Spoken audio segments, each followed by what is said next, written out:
News 18 की team दमदार बनाए। 20 मिनट में 20 खबरों में आप सभी दर्शकों का स्वागत है और आपके साथ मैं हूं आसिफ खान। हम अगले 20 मिनट में आपको देश दुनिया की 20 ऐसी खबरें बताने वाले हैं जो इस वक्त न केवल सुर्खियों में है बल्कि दिलचस्प और अहम भी है। तो शुरू करते हैं 20 मिनट में 20 खबरों का सिलसिला। सबसे पहले देखते हैं राजस्थान की कौन कौन सी खबरें इस वक्त अहम हैं। पलटते ही केमिकल से भरे इस टैंकर में ऐसी आग लगी कि ड्राइवर को बाहर निकलने का मौका तक नहीं मिला और इसी आग में झुलसकर उसकी मौत भी हो गई। हाईवे पर दर्दनाक हादसे की ये तस्वीरें सिरोही से आई हैं। बताया जा रहा है कि सिरोही कांडला हाईवे पर सिंदरत टोल के पास केमिकल से भरा ये टैंकर अचानक बेकाबू होकर पलट गया। टैंकर में केमिकल भरा था, लिहाजा टैंकर के पलटते ही इसमें आग लग गई। टैंकर में लगी आग इतनी भीषण थी कि ना तो इसके ड्राइवर को बाहर निकलने का वक्त मिला और ना ही कोई उसकी मदद के लिए उसके पास तक पहुंच पाया। और जब तक उसके पास पहुंचने का कोई रास्ता मिलता तब तक उसकी मौत हो गई। टैंकर में लगी आग की वजह से हाईवे पर लंबा जाम लग गया था और ये जाम तब तक नहीं खुला जब तक इस जलते हुए ट्रक को बुझाया नहीं जा सका।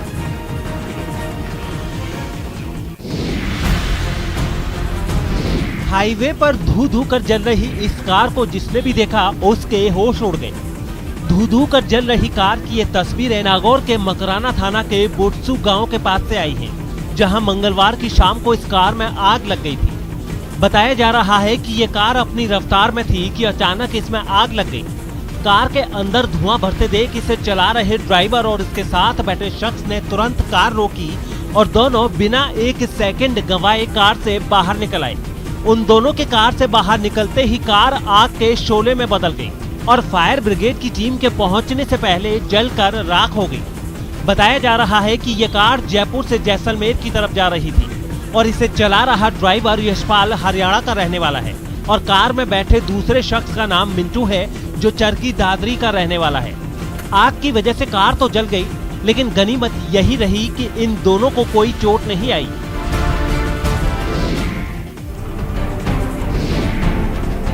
जिस वायरल वीडियो को लेकर चित्तौड़गढ़ में बवाल मचा था, जिस वीडियो को लेकर चित्तौड़गढ़ पुलिस की कार्यशैली पर सवाल उठ रहे थे, पुलिस ने उस वीडियो की जांच शुरू कर दी है। साथ ही वीडियो में नजर आ रहे मारपीट करने वाले लोगों की भी पुलिस सरगर्मी से तलाश कर रही है। आपको बता दें कि कुछ दिन पहले चित्तौड़गढ़ से आए इस मारपीट वाले वीडियो से हंगामा बरपा था। न्यूज 18 इस वीडियो की पुष्टि तो नहीं करता, लेकिन इसे लेकर जो जानकारी सामने आ रही है उसके मुताबिक इस लड़के की प्रेम प्रसंग की वजह से पिटाई हुई थी। बताया जा रहा है कि पिट रहे लड़के का नाम अजय है और वो चाकुड़ा से सावलिया की ओर जा रहा था। तभी रास्ते में बंसीलाल और रामेश्वर लाल नाम के शख्स ने उसे पकड़ लिया। दोनों ने मिलकर अजय के हाथ पांव बांध दिए और उसके साथ बेरहमी से मारपीट की। इन लोगों ने अजय को इतना मारा कि उसे अस्पताल में भर्ती होना पड़ा और अभी भी वो अस्पताल में ही भर्ती है। इस मारपीट का वीडियो तो सामने आ गया है, लेकिन अब तक ना तो आरोपियों की गिरफ्तारी हुई है और ना ही पीड़ितों को इंसाफ के लिए कोई भरोसा मिला है। पहले शराब की इन बोतलों को देखिए जिसे पुलिस ने जब्त किया है। एक दो नहीं बल्कि पूरी 400 शराब की बोतलें बरामद की गई हैं। आप शराब के इस सौदागर को ध्यान से देखिए। इसकी हकीकत सुनकर आप भी दंग रह जाएंगे। पेशे से शिक्षक है, लेकिन पैसे के लालच में अवैध शराब बेचता है। कबीर से इत्तला मिली कि टाकावास रोड पे कोई अवैध शराब बेच रहा है। इत्तला पर रवाना होकर मैं गाड़ी में जीप में जाप्ता के पहुंचे तो वहाँ पे एक मोटरसाइकिल पर 2 बैग जिनमें अवैध शराब भरी हुई थी। पुलिस ने सूचना के बाद नाकाबंदी की और बाइक पर शराब ले जाते हुए आरोपी शिक्षक राम रतन मीणा को गिरफ्तार कर लिया। आरोपी शिक्षक इतना शातिर है कि पुलिस से बचने के लिए अपनी बाइक पर पुलिस का लोगो भी लगा रखा था। माल मौके पर मिलने पर हमरा जाप्ता थाने पर लाए गए, जिससे तफ्तीश की गई तो उसने अपना एजुकेशन मास्टर अध्यापक होते हुए अवैध बिना परमिट के शराब बेचते हुए पाया गया। बताया गया है कि आरोपी शिक्षक सावर थाना क्षेत्र के ग्राम पंचायत मुख्यालय के राजकीय सीनियर उच्च माध्यमिक विद्यालय चीतीवास में कार्यरत है। लेकिन एक शिक्षक की ऐसी करतूत ने शिक्षा महकमे को शर्मसार कर दिया है।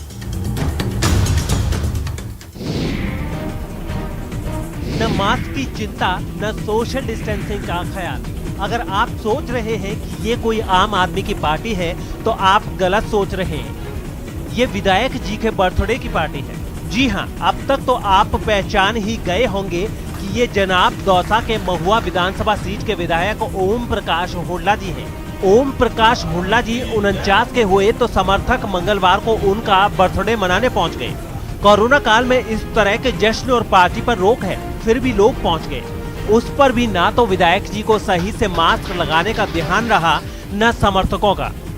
विधायक के साथ फोटो खिंचवाने और अपनी उपस्थिति दर्ज कराने के चक्कर में समर्थक उनके इतने करीब पहुंच गए कि सोशल डिस्टेंसिंग के नियम जमींदोज हो गए। विधायक, मंत्री, शासन और प्रशासन के लोगों से हमेशा उम्मीद रहती है कि पहले वो सारे नियमों का पालन करें और फिर जनता से उम्मीद करें। ऐसे में हुड्डा साहब का यूं नियम तोड़ना उनके गैर जिम्मेदाराना रवैये की पोल खोलने के लिए काफी है। दिन में रात वाली कहावत सुनी होगी आपने, लेकिन आज देख लीजिए, वक्त शाम का है, अंधेरा हुआ नहीं है, लेकिन रेत के गुबार ने शहर को इस कदर आगोश में ले रखा है कि दिन में रात सा नजर आने लगा है। दिन में रात वाली ये तस्वीरें जैसलमेर से आई हैं, जहां मंगलवार की शाम को अचानक मौसम बदल गया। रेत का ऐसा गुबार उठा कि शहर की रफ्तार सी थम गई। ऐसा लग रहा था आंधी सब कुछ अपने साथ उड़ा ले जाएगी। कुछ देर तो आंधी ने लोगों को दहशत में रखा, फिर अचानक आसमान में बिजली चमकने लगी और फिर तेज बारिश का दौर शुरू हो गया। कुछ ही देर के अंतराल में आंधी और बारिश की वजह से लोग दहशत में तो आए ही, शहर की रफ्तार पर भी मानो ब्रेक लग गया हो। देख सकते हैं किस तरह से जो है वो सड़कें सूनी हैं, बाजार बंद है, लेकिन फिर भी कुछ लोग बाहर है ताकि इस बारिश का लुत्फ उठा सके। हम इस वक्त खड़े हैं सबसे व्यस्ततम चौराहे पर, व्यस्ततम इलाके में, जहां पर लोग जो है सामान्यतः रहते हैं, लेकिन लॉकडाउन के चलते लोग घरों में थे, लेकिन बारिश के बाद लोग बाहर निकले। पूरे जिले में उठी इस काली पीली आंधी ने कहीं ना कहीं यातायात को प्रभावित किया। आधुनिक सुविधाओं का घोर अभाव, न बिजली न पानी का पूरा इंतजाम, कच्चे पक्के और जुगाड़ के घर। लेकिन इन सब के बीच एक ऐसी खबर जो इनके लिए ईश्वर का आशीर्वाद तो है ही, दूसरे लोगों के लिए भी सुकून भरी है। ये खबर है कि इन कच्चे पक्के मकानों में रहने वाले 10,000 लोगों में से किसी एक को भी कोरोना का रोग नहीं लगा है। जी हाँ, जैसलमेर के शाहगढ़ के साथ 2 ऐसी पंचायतें हैं जहां कोरोना का एक भी केस नहीं है, जबकि प्रदेश की 206 पंचायतों में से बाकी बची 203 पंचायतों में एक भी पंचायत ऐसी नहीं है जो कोरोना से अछूती रही हो। शाहगढ़ और इसके साथ की 2 और पंचायतें पाकिस्तान की सरहद के बेहद करीब हैं और इस इलाके में रहने वाले लोगों का बाकी दुनिया से संपर्क बेहद कम है। कम संपर्क और दूर दूर बने घर की वजह से सोशल डिस्टेंसिंग के नियम का पालन ये अनजाने में ही करते रहे और इसकी वजह से ये इलाका संक्रमित होने से बच गया। और आज यहाँ के लोग इस बात से सुकून महसूस कर रहे हैं कि वो महामारी से बचे हुए हैं। जो कि कोरोना की गाइडलाइन के हिसाब से दूर दूर रहना, वहाँ पूर्व में भी क्योंकि दूर दूर ढाणियों के रूप में बसे हुए हैं, उसका गाइडलाइन का पालन किया गया। और जब लॉकडाउन के दौरान भी वहाँ से कोई वहीं रहना, मतलब शहर की तरफ या बड़े कस्बों की तरफ नहीं आना, और शायद जो उन्होंने लोगों ने जागरूक होकर वो जो परिचय दिया उसके कारण वहाँ संक्रमण नहीं हुआ। ग्रामीण लोगों के द्वारा कोविड एप्रोप्रिएट बिहेवियर की पालना किया जाना और कोरोना संक्रमण से खुद को बचाव के लिए जो स्टेप्स लिए जाने हैं, चाहे वो समय समय पर सैनिटाइजेशन किया जाना या फिर जो राज्य सरकार के दिशा निर्देश हैं उसके अनुरूप कोविड एप्रोप्रिएट बिहेवियर की पालना, इन सब चीज़ों की का पालन किया है इन लोगों ने। इसकी वजह से हमें कोई प्रॉब्लम नहीं हुई। मैं देख राजस्थान की शहर पे जो शहर पे धागों और कांच की पुतली का खेल है कठपुतली। कहते हैं इस खेल में जिसके हाथ इनकी डोर होती है वही कहानियों का सूत्रधार है, वही असली कलाकार है। एक जमाने में कठपुतलियों के सहारे कहानी सुनने में जो आनंद मिला करता था वो कहीं और नहीं था, लेकिन पहले टीवी और अब मोबाइल ने इन कठपुतलियों का खेल बिगाड़ कर रख दिया है। साथ ही कठपुतलियों का खेल दिखाने वाले कलाकार भी अब उस हाल में पहुंच गए हैं जहां उनके पास ये काम छोड़ने के अलावा कोई और रास्ता नहीं बचा है। कला आज उपेक्षित है, क्योंकि कलाकार को इसमें रोजी रोजगार नहीं है। इस जिले में मैं अकेला कलाकार हूँ, मैं भी इसको छोड़ने में करीब करीब आ चुका हूँ। ये चित्तौड़गढ़ के रहने वाले रामेश्वर लाल गर्ग हैं और दुख की बात यह है कि ये चित्तौड़गढ़ में कठपुतली का खेल दिखाने वाले अकेले कलाकार हैं। हालांकि अब भी ये चाहते हैं कि ये कला जीवित रहे, इसके लिए वो फ्री में भी कठपुतली का खेल सिखाने को तैयार हैं। कला इस जिले में अस्त है, अतः मैं चाहता हूँ कि इस कला को कोई प्रोत्साहन मिले और कोई अगर सीखना चाहे तो मेरे आए, मैं उसको सिखाऊंगा। बेटी की घर में पहली बार एंट्री क्या हुई, फूलों की बारिश शुरू हो गई, स्वागत में मंगल गीत गाए जाने लगे और उन तमाम दकियानूसी विचारों की होली जला दी गई जिसकी वजह से बेटी होने पर चेहरों पर गम के भाव आ जाते थे। नन्ही सी परी के घर आगमन पर पुष्प वर्षा की ये तस्वीरें कोटा के इटावा से आई हैं। इटावा के रहने वाले संरक्षण अधिकारी गोविंद कुमार गौतम की पत्नी प्रमिला ने कुछ दिन पहले अस्पताल में बेटी को जन्म दिया था और जब वो अस्पताल से घर पहुंची तो उसका खास अंदाज में स्वागत किया गया। घर के मुख्य दरवाजे से अंदर आते ही मां और बेटी पर फूलों की बारिश की गई। घर और आस पड़ोस की सारी महिलाएं घर में पहले से जमा थीं। किसी ने नन्ही परी के पैर धुलाए तो किसी ने उसके सदके उतारे। नन्ही परी को घर के हर कमरे में ले जाया गया, जैसे उसे पूरे घर से परिचित कराया जा रहा हो और कहा जा रहा हो इस घर की रानी है तुम और अब हर एक कमरे में तुम्हारी ही किलकारियों का राज होगा। नन्ही परी के आगमन पर गोविंद गौतम ने केक का भी इंतजाम कर रखा था और खुशी के इस मौके पर उन्होंने केक काटकर ये संदेश भी दिया कि जो लोग बेटियों के जन्म पर गमगीन हो जाते हैं उन्हें ये जरूर सोचना चाहिए कि बेटा अगर वारिस है तो बेटी भी पारस है।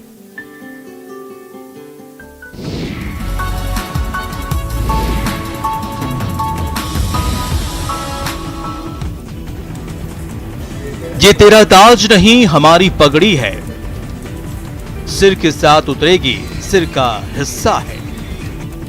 आपने मरुधरा की आन बान और शान समझी जाने वाली पगड़ी की कई कहानियां सुनी होंगी। इसे सिर पर सजाने वाले कई कलाकार भी देखे होंगे, लेकिन आंख बंद कर मिनटों में साफा बांधने वाला नहीं देखा होगा। ये कमाल बीकानेर की नन्ही बेटी तमन्ना कर रही है, जो एक नहीं दो नहीं पूरे 6 तरीके के साफे पलक झपकते बांध लेती है। महज 13 साल की तमन्ना अपने हुनर के जरिए साफे की संस्कृति को आगे बढ़ाना चाहती है।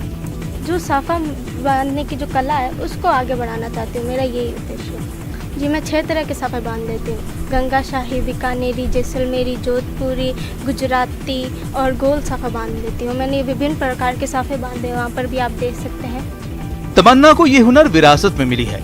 कोरोना काल में स्कूल बंद होने के चलते वो अक्सर पिता की दुकान आ जाया करती थी। इसी दौरान पिता को साफा बांधते देखकर उसके मन में इसे सीखने की ललक जगी। बच्ची की ख्वाहिश पर पिता ने उसे साफा बांधना सिखाया, लेकिन पिता को क्या पता कि उसकी बेटी महज 15 दिन में पापा की सीख से आगे निकल जाएगी। ये कोरोना काल में ये इसने साफा बांधना थोड़ा थोड़ा सीखा था। अब तो फिर मेरे को देख करके पापा जी ये साफा मेरे को भी सिखाओ, तो मैंने अभी ये जो कोरोना काल था इसमें मैंने 15 दिन के अंदर ये बच्ची को मैंने ट्रेंड कर दिया। बात होते ये बच्ची अभी एकदम परफेक्ट है। बात ये देख रहे हो, आंख की पट्टी पर बांध कर भी साफा बांध सकती है, चाहे जोधपुरी ले लो, चाहे गुजराती ले लो, चाहे जैसलमेरी ले लो, ये सारा साफा बांध लेती है। खुद के ऊपर भी बांधती है, दूसरों के सिर पर भी बांधती है साफा है। बहरहाल तमन्ना साफा बांधकर अपने सपने के साथ संस्कृति को भी आगे बढ़ा रही है। अगर आपकी भी कुछ ऐसा ही सीखने की तमन्ना हो तो देर ना करें। 20 मिनट 20 खबरों में अब देख लेते हैं कुछ दूसरे राज्यों की खबरें। कोलकाता के रहने वाले वैज्ञानिक डॉक्टर रामेंद्र लाल मुखर्जी ने 250 ग्राम का पॉकेट वेंटिलेटर बनाकर अद्भुत काम किया है। ये पॉकेट वेंटिलेटर ऐसा है जो कोविड-19 के मरीजों को सांस लेने में तकलीफ होने पर घर बैठे ही मदद पहुंचाएगा। खास बात यह है कि ये पोर्टेबल वेंटिलेटर मोबाइल चार्जर की मदद से चार्ज किया जा सकता है और एक बार में 8 घंटे तक काम कर सकता है। इस पॉकेट वेंटिलेटर में एक पावर यूनिट और दूसरी वेंटिलेटर यूनिट है। जैसे ही पावर बटन दबाया जाता है तो ये वेंटिलेटर हवा सोख लेता है और फिर हवा को अल्ट्रावायलेट चैम्बर से गुजारा जाता है, जो उस हवा को शुद्ध कर देता है और फिर शुद्ध हवा को पाइप के जरिए मरीज के मुंह तक पहुंचाया जा सकता है। पॉकेट वेंटिलेटर बनाने वाले डॉक्टर मुखर्जी का कहना है कि जेब में रखने लायक वेंटिलेटर बनाने का ख्याल उन्हें भी तब आया जब वो कोरोना के गंभीर संक्रमण से जूझ रहे थे। उन्हें अस्थमा की वजह से सांस लेने में तकलीफ होने लगी थी। खास बात यह है कि वैज्ञानिक के साथ इंजीनियर रहे मुखर्जी अब इस वेंटिलेटर के उत्पादन और बिक्री के लिए अमेरिकी कंपनियों से संपर्क साध रहे हैं और इसके लिए उन्होंने अब तक 30 पेटेंट भी कराए हैं। चेन्नई के इस स्नेक पार्क की चर्चा पूरी दुनिया में होती थी। भारतीय सांपों के लिए बने इस अद्वितीय पार्क में पिछले साल मार्च से पहले पर्यटकों की भीड़ लगी होती थी। पार्क में एंट्री के लिए लगने वाले टिकट के पैसे से इतनी कमाई हो जाती थी कि पार्क कर्मचारियों से लेकर सांपों के रख रखाव और उनके खाने का इंतजाम बड़ी आसानी से हो जाता था। लेकिन कोरोना वायरस के आगमन के साथ ही इस पार्क की दुर्दशा शुरू हो गई है। लॉकडाउन के दौरान पार्क पर लगे ताले की वजह से पार्क की आमदनी खत्म हो गई है और फिर 1.25 साल में ही इस पार्क को बंद करने की नौबत तक आ गई है। आपको बता दें कि ये गुइंडी स्नेक पार्क भारत का पहला सरीसृप पार्क है और इस खास पार्क को 1972 में बनाया गया था।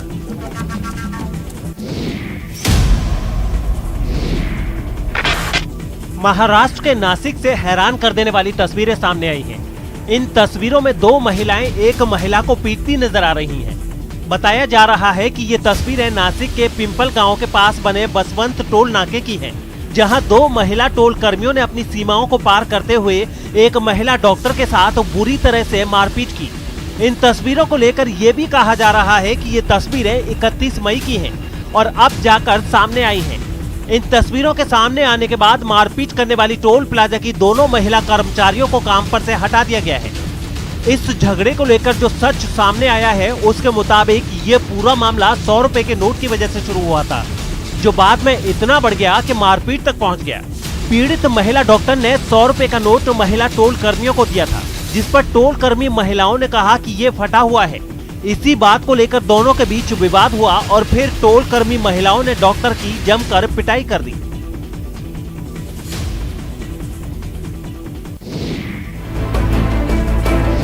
उत्तर प्रदेश के मथुरा से दिल दहला देने वाली कुछ तस्वीरें सामने आई। वहां मामूली विवाद में 2 पक्षों के बीच जमकर मारपीट हो गई, जिसमें कुछ लोग घायल हो गए। मारपीट की ये वारदात वहां लगे सीसीटीवी कैमरे में रिकॉर्ड हो गई, जिसमें एक पक्ष के लोग दूसरे पक्ष पर वार करते दिखाई दिए। सामने आई एक तस्वीर में साफ दिखा कि कुछ लोग एक आदमी को उसके घर से खींचकर बाहर लाए और फिर उसे डंडों से पीटने लगे।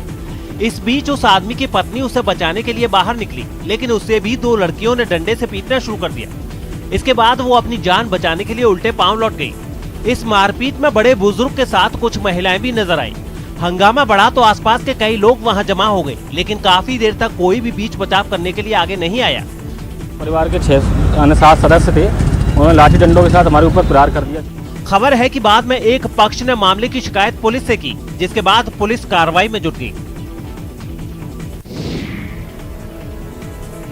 उत्तर प्रदेश के कानपुर से चौंकाने वाली कुछ तस्वीरें सामने आई। वहां नगर निगम सदन की कार्यवाही के दौरान समाजवादी पार्टी के कुछ पार्षदों ने हैंडपंप के साथ प्रदर्शन किया। प्रदर्शन करने वाले पार्षदों ने पानी की समस्या का मुद्दा उठाया और अपनी मांग को पुरजोर तरीके से रखने के लिए कंधों पर हैंडपंप उठाकर सदन में घुस गए। इस मंजर को देखकर सदन में बैठे बाकी पार्षद भी हैरान रह गए। कई पार्षद तो अपनी जगह से उठकर इस अनोखे प्रदर्शन को देखने लगे। इसके बाद हंगामा कर रहे पार्षदों ने हैंडपंप को सदन के फर्श पर रख दिया और पानी की समस्या को दूर करने की मांग करने लगे। इसी बीच कुछ और पार्षद उनके समर्थन में आ गए, लेकिन समाजवादी पार्टी के पार्षदों का इस तरह सदन में घुसकर हंगामा करना महापौर को पसंद नहीं आया। पानी की समस्या के अलावा नगर निगम की बैठक में कुछ और मुद्दों पर भी जमकर हंगामा हुआ। बिहार के समस्तीपुर में तेज हवाओं के साथ उठे बवंडर को देखकर इस इलाके के लोग घबरा गए। बवंडर की वजह से लोगों में अफरा तफरी इसलिए भी मची क्योंकि समस्तीपुर के इसी इलाके में मौसम ने अचानक करवट ली थी और दूसरी जगहों पर हवा चलने तक की बात भी सामने नहीं आई। लेकिन जब इस इलाके में मौसम बदला तब पहले तो लोग कुछ समझ ही नहीं पाए, क्योंकि तब तक वहाँ तेज हवाएं चल रही थी और आसमान में काले बादल छाए हुए थे। लेकिन जब बवंडर उठा तो उनके रोंगटे खड़े हो गए। बवंडर भी ऐसा कि जो कुछ भी उसकी चपेट में आया उसे वो अपने साथ ले गया। आसमान की तरफ देखने पर वो चीजें हवा में उड़ती दिखाई दी। ये तूफान है, जे चीज मिलते उड़ा देते और देख ले घर उड़ा दिया पूरा। ऐसे हालात में लोगों के पास इस बवंडर से हो रही तबाही को देखने के अलावा दूसरा कोई चारा नहीं बचा। बताया गया है कि इस बवंडर में कई मकानों को काफी नुकसान भी पहुंचा है। बिहार के जमुई से हैरान करने वाली एक तस्वीर सामने आई है, जहां कुएं में गिरे एक सांड का रेस्क्यू किया गया। बताया गया है कि वो सांड 40 फीट से भी ज्यादा गहरे कुएं में गिर गया था और काफी देर तक वहीं फंसा रहा, जिसका पता लगते ही इलाके के लोग टॉर्च की रोशनी में उस सांड को कुएं से बाहर निकालने में जुट गए। गहरे कुएं में गिरे सांड को उन लोगों ने रस्सियों की मदद से बाहर खींचना शुरू किया। इस बेजुबान को बचाने के लिए सभी ने अपनी पूरी जान लगा दी। थोड़ी देर बाद उनकी ये कोशिश रंग लाई और सांड को कुएं से बाहर निकाल लिया गया। उसे इस मुसीबत से बचाने के बाद उन लोगों ने चैन की सांस ली और जोर जोर से नारे लगाने लगे।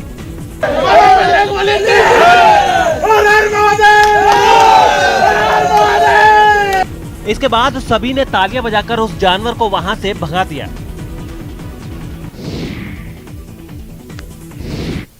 और अब देख लेते हैं अंतर्राष्ट्रीय जगत की कुछ अहम खबरें।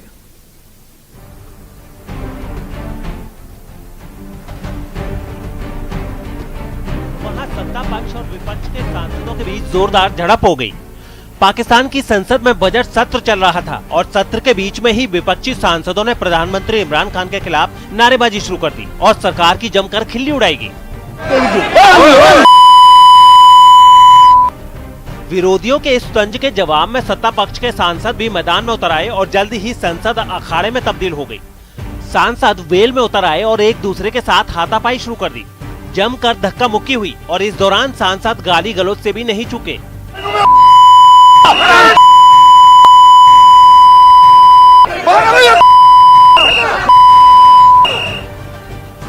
विपक्षी सांसदों ने तो प्रधानमंत्री इमरान खान को गधा तक कह डाला।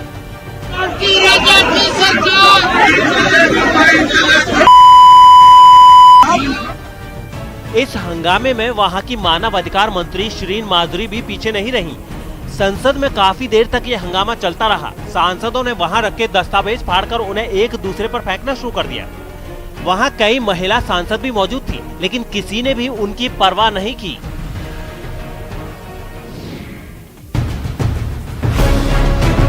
कोरोना के डेल्टा वेरिएंट की वजह से इंग्लैंड में लॉकडाउन की बची हुई बंदिशों को आगे बढ़ाने की खबरों ने जोर पकड़ा तो लंदन में लोगों का सब्र जवाब दे गया।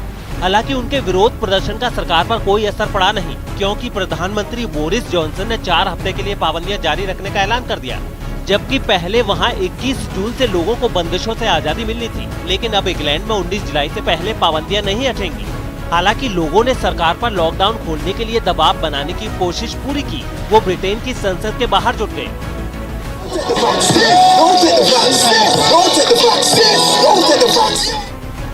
लेकिन आम विरोध प्रदर्शनों से अलग वो नारेबाजी नहीं बल्कि नाच गाना करते नजर आए। प्रदर्शनकारियों ने आरोप लगाया कि सरकार हवाला उनकी सेहत का दे रही है, लेकिन असल में वो उन्हें गुलाम बनाने पर तुली है।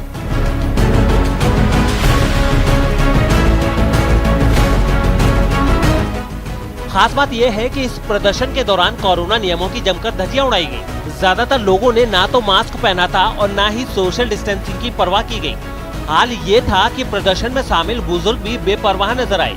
नाच गाकर जब जी भर गया तो लोग बीच सड़क पर ही बैठ गए। उनमें कुछ ने तो बदन से कपड़े तो उतार दिए, जैसे समंदर किनारे धूप सेक रहे हों।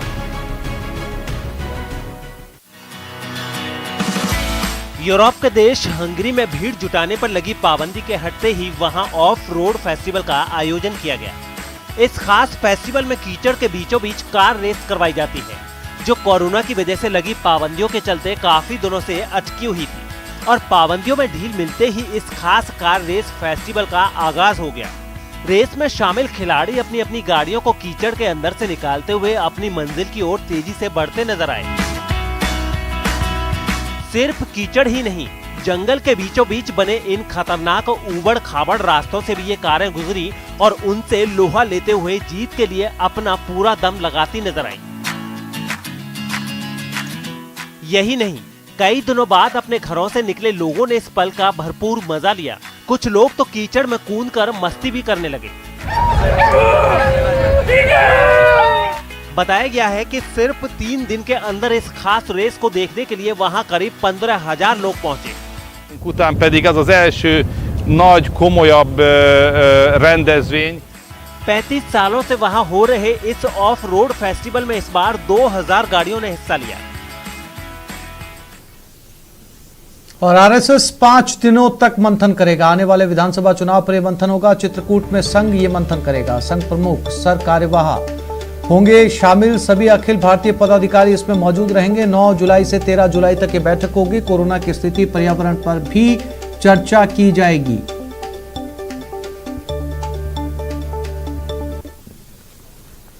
तो इस बुलेटिन में फिलहाल इतना ही। नमस्कार।